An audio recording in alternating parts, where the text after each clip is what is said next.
Head lice. It's not something you want to think about. But it's something many kids spread, and it's a problem this time of year. So Fox 11 medical expert Dr. Alan Cherkasky joins us now live to talk about lice, how to treat it.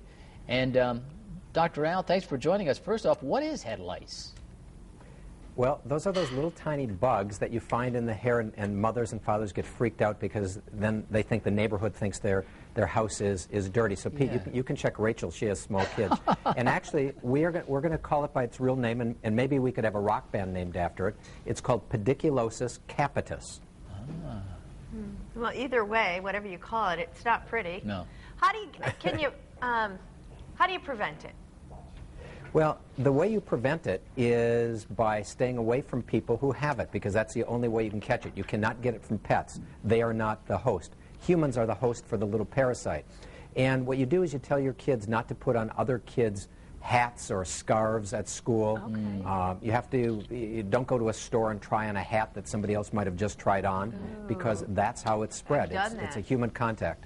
Now, and so once you have it, Dr. Al, what do? How do you treat it?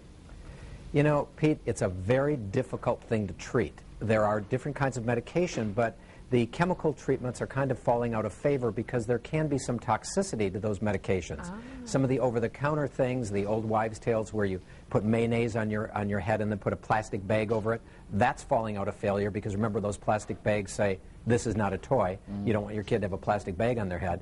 The best way is obviously to avoid it, and then you take a little knit comb, a little comb that you can get with anti-lice kits at the store, and you can actually comb through and pick the little nits out of your hair. That's the best way to do it.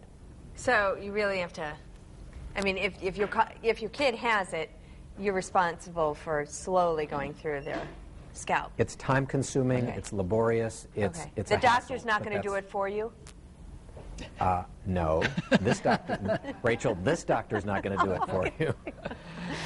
But you know what? You bring up one point at the very beginning. You brought up a good point because I have a 4- and 5-year-old going to school and such. Rachel has them, and that's what we all think of. I have kids, not lice. No, right, okay. Right. But if I remember you guys before you had kids, but that's a story for another day. What I'm saying is, if your child does come home with head lice, you know, it's not the end of the world, but it's got to be. It's a laborious don't freak out that you live. Don't freak out that you're going to get quarantined or the health department's going to come. Always blame it on some other kid at school who gave it to.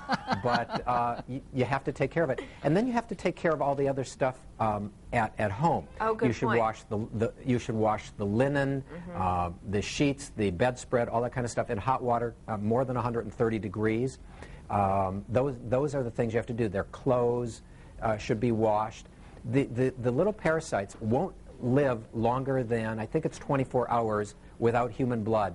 And the nits, the little eggs, don't survive off of the human body because they need the body heat to grow. So if you can isolate all of the clothes, the bedding, the stuffed animals, the things will die. You should be able to get rid of them then. All right, Dr. Al, good information. Thank you so much, and good luck to you on your trip to Haiti. Yeah. Keep in touch when you get back.